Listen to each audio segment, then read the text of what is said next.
Bonjour à tous, c'est Baptiste, ingénieur produit chez Lone Rider.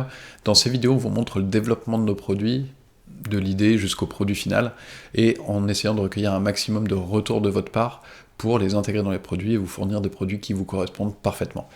Donc si vous aimez ce type de contenu et que vous voulez participer à nos développements, n'hésitez pas à liker, vous abonner et surtout à commenter pour nous donner vos retours. Donc avant de commencer, je vous souhaite à tous une très très bonne année 2026 avec plein de beaux projets, plein de bonheur, et surtout j'espère que vous allez pouvoir rouler un maximum. Donc aujourd'hui on va parler d'un produit que j'ai évoqué la dernière fois, c'est le feu arrière. Donc là on va parler vraiment du concept, qu'est-ce qu'on veut intégrer dedans, qu'est-ce que vous voulez intégrer dedans. On commence maintenant. Donc avant de commencer, pourquoi est-ce qu'on a décidé de développer un feu arrière? Première raison, vous nous l'avez demandé, voilà, c'était un des produits qui a été très largement demandé, donc voilà, on l'intègre et on s'en occupe dès maintenant. Ensuite, deuxième raison, sur pas mal de motos, et en tout cas de plus en plus, et ça va être la nouvelle norme, les constructeurs essayent de minimiser au maximum les composants, que ce soit pour des raisons de design, ou pour des raisons économiques aussi. Voilà, ils vont essayer d'avoir des solutions tout intégrées, donc on l'a vu notamment sur les 1300, que ce soit la GS ou la GSA, et sur d'autres modèles de la gamme. Voilà, ils intègrent le feu arrière et les clignotants dans le même feu, et en supprimant le feu arrière central, donc ce qui fait qu'on n'a plus que 2 points lumineux au lieu de 3 anciennement, et voilà, donc ça va être la nouvelle norme, et on est aussi sur des feux qui sont de plus en plus compacts, et donc qui peuvent créer voilà, une visibilité un petit peu moindre. Donc là l'idée c'est de développer et de combler un petit peu ce manque de visibilité qu'il peut y avoir sur certaines motos.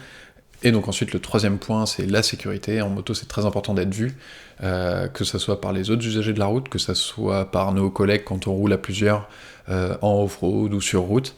Donc voilà, d'avoir une visibilité, d'être vu quand on est devant quelqu'un, que ce soit dans les phases de freinage, dans des conditions météorologiques pas terrible, etc. Donc voilà, être vu, c'est très important, et donc voilà. Et donc là, l'idée, ça va être vraiment d'augmenter la visibilité de la moto. Donc pour ce qui est du concept du feu, donc on va le diviser en deux. On a d'un côté le feu, donc vraiment le module lumineux, et ensuite on va avoir des boîtiers dans lesquels on va pouvoir mettre ce feu-là, pour le placer à différents endroits sur la moto. Donc ça peut être des boîtiers spécifiques à un modèle de moto, pour la 1300 GSA, pour une T7, pour une COV, pour peu importe selon ce que vous souhaitez comme boîtier spécifique pour la moto, et ça peut aussi être des boîtiers universels pour les fixer sur la plaque d'immatriculation, ou voilà, à n'importe quel endroit. Donc là, ça va être important dans vos commentaires de me dire quel type de fixation vous souhaitez, où est-ce que ce boîtier lumineux-là, vous voudriez le mettre, et ensuite, on va parler donc du module lumineux. Ce module-là, qu'est-ce qu'il va avoir comme fonction? On va avoir en premier déjà le feu de position, donc une lumière rouge, pas forcément très intense, mais voilà, qui permet d'être vu. Ensuite on va avoir le feu stop, donc toujours en lumière rouge, mais avec une intensité plus élevée, et on va également intégrer les clignotants à l'intérieur.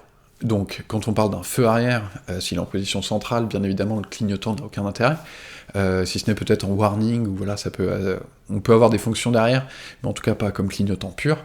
Mais l'idée c'est que ce module-là, on puisse le dériver après, comme des clignotants, que ça soit pour l'arrière ou pour l'avant, mais d'avoir un module lumineux qui puisse avoir plusieurs utilisations, et ensuite plusieurs boîtiers à utiliser un petit peu partout.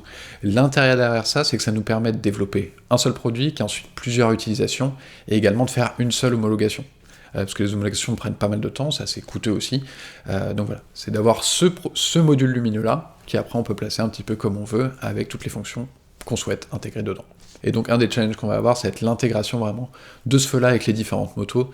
Donc quand je parle d'intégration, ça va être vraiment comment il s'intègre au design de la moto, à sa conception, pour que derrière, en termes d'installation et en termes de design, ça soit vraiment un produit premium et qui s'intègre parfaitement sur la moto, et que ça soit pas juste un truc posé comme ça, un petit peu n'importe comment.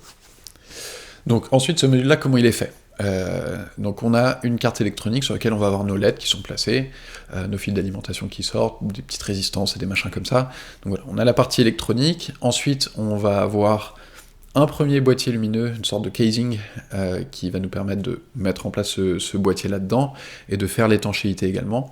Et ensuite, on a une lentille qui vient par-dessus, et qui, elle, peut avoir différentes finitions, et c'est ce qui va nous donner voilà, le style de lumière qu'on va avoir, si on veut avoir vraiment les spots lumineux qui s'affichent, ou si on veut une lumière diffuse et uniforme. Donc voilà, ça après c'est des sujets sur lesquels on va parler en termes de style, qu'est-ce que vous préférez, etc., pour nous guider dans nos orientations. Mais voilà, comment se compose rapidement ce petit module lumineux-là. Est-ce que vous auriez des fonctions particulières que vous souhaiteriez ? Donc par exemple, donc ça va être branché sur le motocam, donc on peut récupérer un certain nombre d'informations de la moto pour derrière les transformer en signal lumineux, et enfin voilà, pour alimenter ce feu-là. Donc par exemple, quand on va avoir beaucoup de freins moteurs, donc une forte décélération, sans nécessairement que le frein soit enclenché, que ce soit le frein avant ou le frein arrière, on peut allumer le feu stop, voilà, ou le faire clignoter pour prévenir justement qu'il y a un fort ralentissement. Voilà, on a tout un tas de fonctions qui sont possibles, mais si vous en avez en tête, n'hésitez pas à nous les partager, parce que d'ailleurs ça prend un petit peu de temps à intégrer d'un point de vue soft. Donc voilà, si vous avez des idées, dites-les en commentaire, ça nous aidera beaucoup. Donc c'est tout pour aujourd'hui, j'espère que cette vidéo vous a plu. C'était assez succinct, c'était vraiment pour vous introduire un petit peu le concept, ce qu'on avait envie de faire, et essayer de recueillir aussi un maximum d'infos de votre part sur ce que vous voudriez qu'on fasse. Donc voilà. Dites-nous tout ça en commentaire, et on se revoit très bientôt pour un autre produit avant de rattaquer sur celui-ci. À bientôt.